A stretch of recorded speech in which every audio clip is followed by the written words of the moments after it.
So I went to Burning Man, and the last night I was there, I was wearing my wedding dress that I had shredded and used as a costume. I decided to take it to the temple and burn it. And when I was there, I cried over it. And that was the moment I decided to leave my marriage. Oh, no kidding. Yeah. At Burning Man, as your wedding dress is on fire. Well, I was leaving it to be put on fire the next day. But as I left it there, I grieved for the entire marriage. And that was when I decided I didn't want to be married anymore. I'm Dr. Larry Burchett, and as I see in the ER every day, life can change in a moment. On this show, we tell the stories that matter most, after which we are never the same. Today, we've got an incredible guest for you, a good friend of mine, Shannon O'Dowd, the on-camera expert. Yes. It sounds so funny when you say it. What? Well, you trained me, so maybe I that's know, your I know, fault. and it was surreal to, be up here and to watch you doing that. That You was are great. an on-camera expert. Yes, I am. It feels like I am being braggadocious when I say it, but I do spend all of my time and energy helping people be their authentic selves on camera. So. Oh, that's a good thing. I remember, it's great to have you on the show. Thank you for coming. Yeah, I'm excited to be here. Yeah. I remember when I first started doing San Francisco Fox News and we started working together. Mm-hmm. And this is probably obvious for you because you have done decades in television and you just know, but like all of these things that you could just see, it's like you could see what was going on in my mind just by watching me on the news. You know, like, nope, energy's too low, you got to do this, you need to be prepared, here's your talking points, da-da-da-da-da. Yeah. Yeah, you were an expert. Thank you you. did really know what and it helped me a lot. Yeah, thank you. You're a quick study, and you really just absorbed everything I gave you and started implementing it right away. So that was pretty cool. Is this still you're working with, you said you don't work with actors, but otherwise you work with about anybody on TV, huh?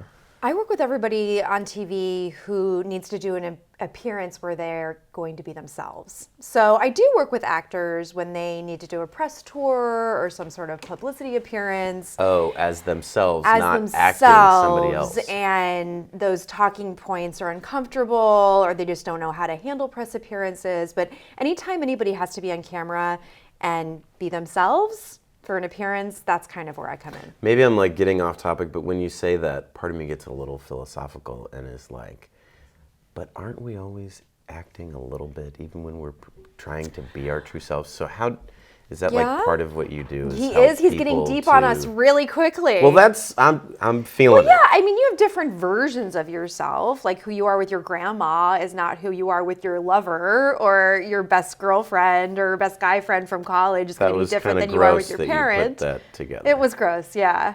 Well, no, just the way that you behave. There's different versions. All right. There's different versions of yourself, So yes. It's like, what do you want to dial up and what do you want to dial down and what do you want to be known for? There's different versions, but I think what I was wondering was like, are people fake? Are there versions that are more true to what they are versus, we're just going to go deep. We're just going right into major surgery, aren't we? I think people have an idea of how they want to come across. Yeah. And sometimes the reality of how people perceive them is not in sync or in alignment with the person that they want to be. And the fusion of those two realities is a lot of the work that I do. And through showing people playback of themselves, whether it's an appearance they've already done or something that we do in real time during a coaching, I'm like, I feel like this is who you are.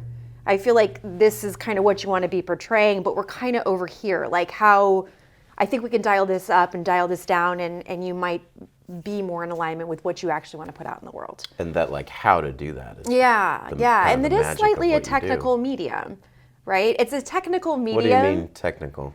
Well, I mean like this kind of the couple of things that you mentioned. Like you specifically, not everybody, but when people get nervous, they do one of two things. They will either crawl into their shell or they get kind of manic and hyper, right? I think I would be quieter. Yes. So, and I think it's all of your years with being in the medical industry and needing a bedside manner and probably having to talk to people when they're freaking out, I think you're right. you probably needed to chill. And so when you get nervous, your energy is like, it's so true. No, that's exactly right. And that's not who you want to be when you're on live national television. You want to be your most dynamic, telegenic version of yourself. So you actually have to kind of work against that. So if you know that that's your baseline, that that's what you're going to do every time you get nervous, you're going to be like, okay, Larry, I know I'm going to get nervous. I know my energy is going to get low. All right, Larry. I need to amp it up. For someone like me, who you could probably tell I'm naturally caffeinated, if I gave myself that same advice, I'd be like saccharine through the roof, like cheerleader. Do you have to dial it down a little bit? I have to dial it down. I have to dial it down. So for me, like before I do something, I have to do deep breathing exercises. Oh, really? Some stretching. Probably because you've performed enough that you can like, you're probably... Yeah. You can dial that up and down. But it's good to know, like, what category do you fall into? Yeah. So those are very technical things. And once you know, oh, okay, I need to dial up my energy, everything is going to come. I talk for a living. Everything's going to come more into alignment. Words. You say words. The words that we say. Thank you for being here. Yeah. It's fun to be on camera with my teacher. It's fun to be on camera with you. We've done this once before. Yeah. You actually did a testimonial for my online course. I know. I was going to see if we could take that down. We can. No, I'm kidding. It's a couple years old. No, we could take it down. We could do it again. Yeah, let's do it again. Okay, so this show is called Life Can Change in a Moment. Do you have a moment? Do you have a moment? I should have thought about this before. Do you have a moment? Did you not think about it? I did, but I feel like the one time that we've talked about the conceit of the show. And you don't have a moment. No, we talked about the conceit of the show, and I was like, well, I think I have a moment. And you're like, most of the time people think they have a moment and they don't know what it is. No, throw that out. Whatever comes to your mind when a life-changing moment, that's where we start. That's where we talk about. Whatever kind of bubbles up for you, and you're like, so typically people will talk about. I think I've had a few. Most people have had. My life is a series of moments. I've heard that more than once. I have a life-changing moment that also involves a car, because I know you have a life-changing moment that involves a car. Is that one you want to talk about? Well, it's one that I can talk about. Whichever one stands out to you as a moment you want to get into a little bit. It's something. So I almost died once in a car. Very, very dumb. Very dumb. So I grew up in Florida, and it's Hurricane Central down there, as I'm sure you know. And I was my junior year of college, and there was a big hurricane, and they told everybody, don't leave your home. Well, me and 3 of my girlfriends wanted to go out to the bar and grab a couple of drinks. How old were you? And I was 21. And we're like, oh, because you don't take hurricanes that seriously when you grow up in Florida. You're used to them. They're like, oh, we'll find a couple of roads that are still open. It'll be fine. Or maybe we wanted to go to a house party. I honestly can't remember. But we wanted to go out.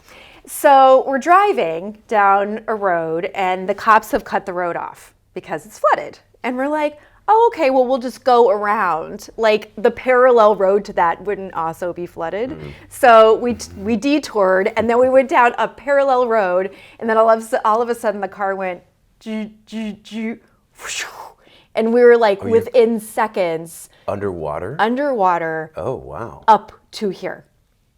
Like, the whole car is submerged in water. The whole car submerged into water. Whoa. Was insane. Are you in the back seat, or where were you? I was in the back seat. So I had 2 girlfriends. Was she drinking? Were you guys drinking? I don't even remember. We may have had one. We weren't like drunk or anything. This wasn't drunk driving. We were going to go out. This was like a non-drunk decision. I wish, because I would be like, I can't, like, maybe it was just a stupid decision. It wasn't even a drunk decision. So my best friend at the time, and she's gonna laugh if she ever sees this, she was going through this phase where she was working out like it was her job. And she was like, and her brother was a bodybuilder. She was getting so jacked that she was starting to get these weird, like, muscles in her The shoulder. traps. Like to the point I was like, Martine, you gotta calm it down. You're starting to look like a dude. Yeah. Too much. Yes, but thank God, because the rest of us, the pressure of the water, we couldn't get out. She was the only person strong enough to open her door. And we all swam out her door, swam. So you're in the back seat. Go back into this. Yeah. Take me through the play-by-play. Do you remember?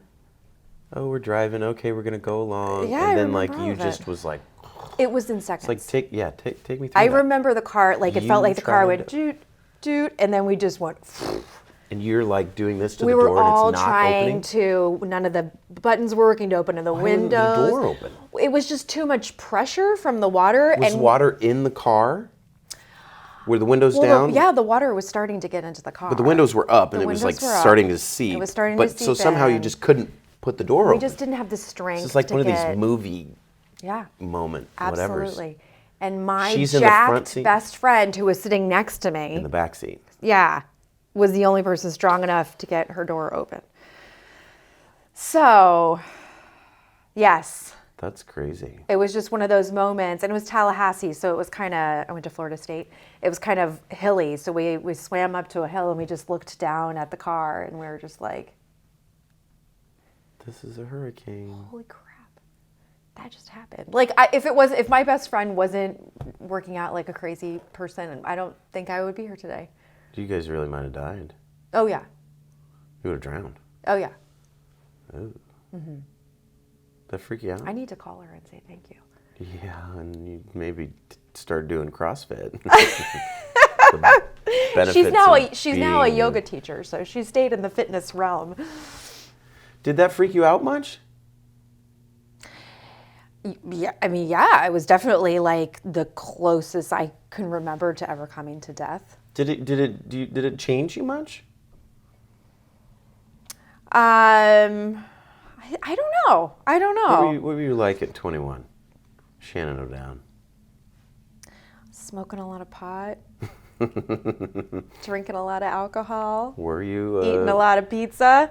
fun Florida State gal? Yeah, imagine this, but like 40 pounds heavier.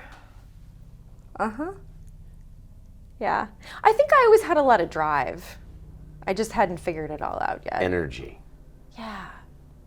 I was tenacious. After this thing happened, did you think about it much? Or it was just like, wow, we were lucky and life went on? Yeah, I think it was kind of, see, that's why I was like, I don't know if that was my aha moment. It's still a good one. It's a good one. The other one I thought of, I know you think I didn't prepare, but I did. The other one I thought of was, I'm his friend, so I can give him shit. Was the moment I decided to leave my husband. That was another moment that I came up with. Give me a little more of, so you were married for how many years? You guys had a daughter. We were married for probably 4 years at this point. And you've been, And we had been together been 3 years before we even got been married. together 7 years. 6, yeah, 6, something like that. And Yeah. your daughter was 3, 2 about or almost 3. 3. Okay. Almost 3. And, you know, he had gone in and out of rehab. To his credit, he's been sober for like 6 years. But at that point, his sobriety was really new. We weren't really getting along. I just wasn't, like, I was just at this impasse. I was like, I don't know what I'm going to do with my life. Mm. And I decided to go to Burning Man because I wanted to get clarity, right? What is this face you're making? Carry on. Well, a lot of my girlfriends had gone past years, and they were like, Shannon, you gotta go. And so I was like, okay, I'm gonna go to Burning Man. Clarity I'm on looking for what? answers. Clarity on what? I had a lot of Catholic guilt about getting divorced. Like, I thought I needed to stick it out, even though I was miserable. I just was really struggling, you know, with a kid. I didn't know. He was really not pleasant once he got sober. I'm like, is this my new normal? So I took my wedding dress, because I'm never gonna wear it again, right? And I shred it. And I made it like all these little, just like pieces all over the place at the bottom, right? And I'm like, I'm gonna wear it as a costume. So that was my intention. I'm like, I'm going to Burning Man. I bought some costumes. I took my wedding dress. Symbolic. And I shred the bottom. Wow. And I'm like, this is gonna be great. So I go to Burning Man. It was a great time. I had a great time. The G-rated version of this is, I didn't do anything bad. I didn't cheat on him. I didn't do anything like that. But the last night I was there, I was wearing that dress, and I said, you know what? I'm leaving this dress at the temple. Because at the end of Burning Man, they burn the whole temple to the ground. Explain the meaning of that. So you leave things. Week-long, thing in the Yeah, passage. so it's a whole week, and at the last day they burn the man. And then the day after, they burn the temple. So if you can leave like notes to a dog that passed, or a family member, or a loved one, or anything that you are just needing to cleanse yourself Get of out. a purge or whatever. So I went with the three of my really good girlfriends that were with me. We went to the temple, we took the dress, I sobbed, like heave, snot, tears, just sobbed holding this dress. I left the dress there. It burned the next day. And I asked him to move out. He was out of the house within a month of me getting back from Burning Man. So You got the clarity that you needed. I just got that, move on in like, the I marriage. feel like I need to do all this stuff because it looks good to society or to my parents or this religion I was raised in. But as far as I know, this is the only life I have. And I'm miserable. And like, why am I doing this? Like, is this going to give my daughter a better experience of life that we're together in the same house and miserable? I just really got that life is too short. And now, he's remarried and, it was all for the best. But I just, it was intense. Looking back on it now, this is years ago, 5 years ago, or whatever it is. Yeah, it is. Can you identify? My daughter just turned 8. Wow, congratulations. She's alive. No small accomplishment with children these Right. days to keep them alive. I know. Ellie's, what, 9? She's 9. My daughter's 9. Yeah, she's alive also. Yay, congratulations. Not dead. Yeah. And happy. And looks just like you. Thanks. Was it the moment your dress burned? Was there a particular moment in there where you felt more peace at moving on in your marriage during this Burning Man thing? Or was it like the whole thing, or? I feel like I mourned the loss of the whole marriage when I was sitting in that temple holding that dress. Oh, it was grieving. I was just the years and just how many times I took him back, and just the pain of him being so drunk. There's so much of my daughter's first almost 3 years of life on the planet. Just heave cried for that marriage. At first you kind of set this up like, well, this is what I want, as opposed to society, church, religion, my parents. But now you're saying there's also this grieving process of you, like you said, letting out, letting go. Yeah. I mean, I feel like I decided in that temple what to do, and I just lost it. It was awful and great. But it was the right thing. It was the right. It Like was looking the right back at it thing. now, you're like, yeah, that was the right. It was the best thing. It was the best thing. That was the right decision. Yeah. I really loved him, I loved him, and I married him for a reason, and it's a death when you lose a relationship like that. It's a loss. Yeah. Yeah. But it was the right thing, Yeah. Loss of all of the future hopes and Yeah. dreams and all of that stuff. That's hard. And you also kind of feel like a failure. Personally, you. Yes. You did what could you have done? Oh, yes. And I was like I was the only person out of all my friends to be divorced. Kind of felt alone or different. Yeah. Or Like, I really can't make good decisions. what? I really can't make good decisions. Yeah, Oh, when I get to date again, that's going to be fun. It was the whole thing. How did it turn out? It seems like it's turned out pretty good for you. No? I think that it was part of my journey. I think we were meant to be Morgan's parents, and then I think we're meant to not be together anymore. I think that I'm thriving and stronger, you know. I'm not remarried. I'm not, you know, like it's not all wrapped up in a beautiful bow, but I think it's in process. Yeah. But it was the right step. It was the right step. Yeah. Yeah.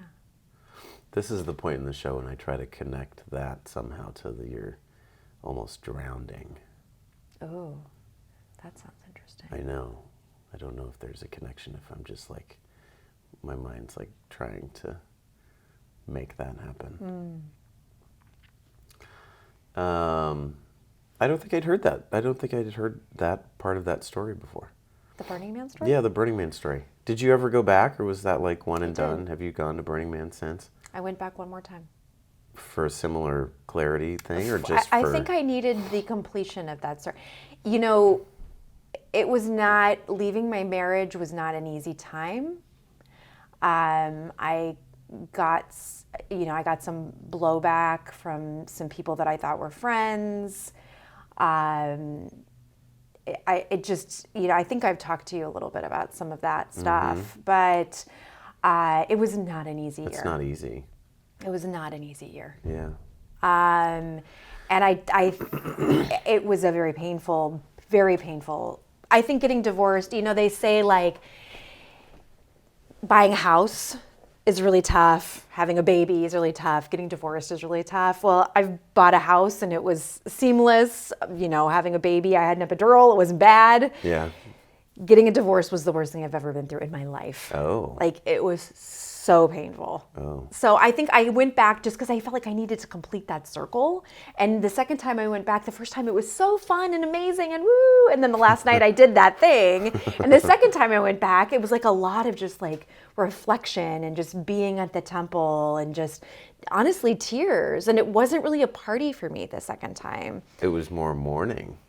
Yeah, and I think that's what, sorry to spit. I think that's what's really beautiful about Burning Man is that it's whatever you want it to be. Like, it can be a really deeply spiritual experience the whole time. It can be a party the whole time. It could be like just a constant eye candy art exhibit if that's what you need it to be. There's really something for everyone. But for me, it was just like I needed to complete that. And then I never went back after that. And you never went back? Mm-mm. And you're happy? Yeah. With the Burning Man experience and everything? Yeah. It was fun. It was like a little, bucket list thing. I was such a prude. I remember they were like, oh yeah, and here's some pasties. And I was like, I will do that for 2 seconds. And I was like, this is so not me. But where do I put a pasty? Yeah. Where does that go? And they're like, we printed the logo of our camp on the pasties so you can wear the pasties and also advertise our camp at the same time. And I'm just like, I think it's so beautiful that people can be that fully self-expressed. Free. It's not really my jam, but it was fun to do it for 2 seconds of pasties. I did it for a couple seconds. Thank you for coming on this show. We need to have you back with more time. That is my fault. I have more stories. Do you have more moments? I think so, yeah. You should come back. It's fun. I will say this as we kind of close this out. I've seen you on camera do your thing, as, what was it, Common Sense was the name of the Cable One. You were the face of spokesperson for Cable One, so it's fun. It's entertaining to be like live and on camera with you and to kind of watch. Like, I'm entertained. Oh, you are? Yeah, with you. Oh, good. Just doing your thing. So that was fun. I felt like I didn't give you a good enough story. I think what it means is you're just going to have to come back. Okay. Oh, so this is like a to be continued kind of a thing. We'll have you back. Like a cliffhanger. Absolutely. To be continued. You'll have to think of what to tell us next time. I have more. It's our tradition on the show to have the guest close it. So into no that camera. pressure. And what I think considering what you have done in your career before, this is no pressure. Okay. into that camera. Let me say this, where can people find you? Should I do that into camera? Awesome. Okay, so my website is shannonodowd.com, and you can also find me on Instagram at the Shannon O'Dowd. It's good, right? That's perfect. Cool. Close. Should I give you my cell phone? Maybe later. Okay. Close us out. What's the name of the show again? Life can change in a moment.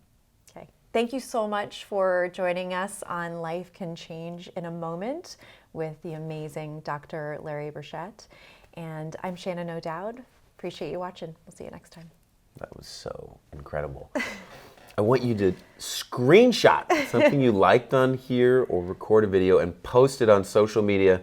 Tag me, Dr. Larry Burchett, tag Shannon O'Dowd. I will respond, I promise.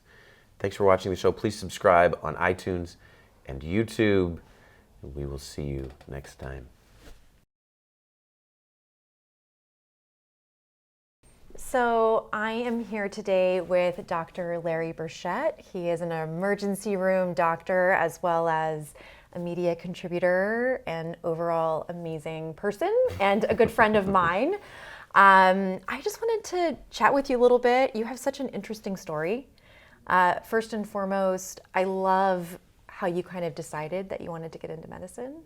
Can you tell us a little bit about how that process happened for you? Gosh, I feel like I always wanted to be a doctor. The story that I always tell was when I grew up Catholic and this guy at church, Dr. Quinn, showed... Have I told you this story before? No, I thought you were going to talk about the accident. But yes, I want to hear this story. I can talk about the accident, but really I wanted to be a doctor when Dr. Quinn showed this slideshow of these cleft palates that he had fixed in the third world. And this was like, you know, this good-looking, successful guy in church, and I was like, that is the coolest thing you could do in the world. I want to do that. This is probably when I was 10. And then when I was 18, at the end of high school, I had a huge car accident that I was in where I was, you know, life-flighted for surgery. I had this cage. I was in a wheelchair. I had to learn to walk again. All of this really dramatic stuff. And people always ask me, is that when you wanted to be a doctor? It's like, no, I actually wanted to be a doctor before, but it definitely reinforced and influenced and certainly shaped the... Yeah, I mean, I remember you saying thing. at one point that you felt like you survived for a reason and that you were meant to do something and you wanted to serve others. You wanted to do something where you could help others. Yeah, it's so funny. I just talked about it on the show like for a whole hour. Really? It's the finale of the podcast Life Can Change in a Moment. It's going to be me talking about that moment, but I feel a little crazy. I don't think I believe in angels, but I think there's part of my brain that was like, you probably should have died in that. You're here for a reason, and it really should be a big one. You got to do something with your life. You got to help people and make a difference, and that was a very real seed that was planted 20 years ago that I'm still chasing down. Yeah. You know what I think is really fascinating about you is that you did become a doctor, but you didn't like need to have the biggest plastic surgery suite in Beverly Hills. Like that wasn't ever your goal or your agenda. You became an emergency room doctor, and you actually have done work like Doctors Without Borders and have gone to third world countries. I mean, it really feels like you do medicine because you really do want to help people. You know, it's funny, when that Dr. Quinn moment, I think initially I was like, oh, I'm going to be some big, rich, fancy cardiothoracic, you know, some like alpha whatever surgeon. But then when I went to Notre Dame after this accident, I did an internship at the Center for the Homeless. I went to El Salvador. I did all of this stuff that was intertwined with poverty. Right. And I think this mission that was really enhanced by this accident of like, I want to make a difference in my life. If you're in the business of doing that, making a difference, like when we're in the United States and you give people blood pressure pills, you have to treat 200 people to save a life. Right. When you're in Africa and somebody has malaria, the number needed to treat, it's not 200, it's 1. Yeah. you give one person medication and they live, and when they would otherwise die, that's like incredibly gratifying. And so I think a lot of us really are into international medicine because it's so much, it's incredibly rewarding. Like you're making a huge difference. Yeah. You know, rich Americans need to have good medicine too, but it's like, wow, if I'm here to be a doctor and really help people, this stuff. But even when you're in the States, like you're not working at the emergency room in Santa Monica, you're like down in Compton, you know, really treating people that need help. It's just a different value set. It's not about, I mean, look, we're all gonna die.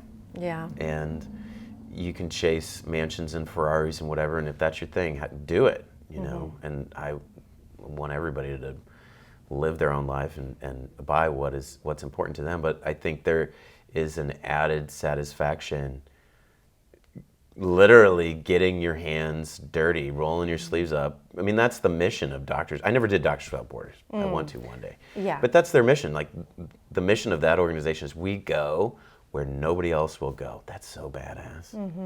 And where nobody else will go in the U.S. is not Beverly Hills, right? There's a surplus of doctors that want to take care of the rich and do plastic surgery and do Botox and fillers and all this garbage that people make money on. Yeah. That, like, that's important. That's got to be good too.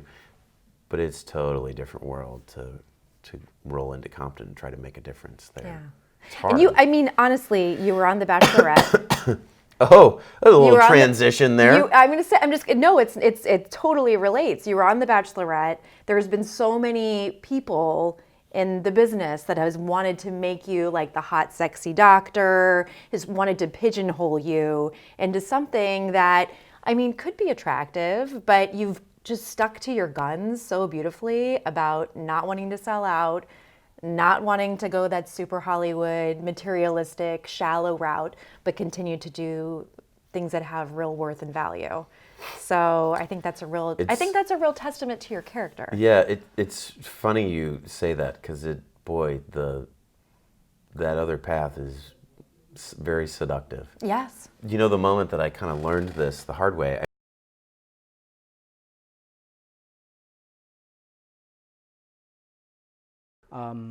When I got sick the second time, and we were doing all those tests, and towards the end of, you know, kind of doing the new treatment, and I was feeling better,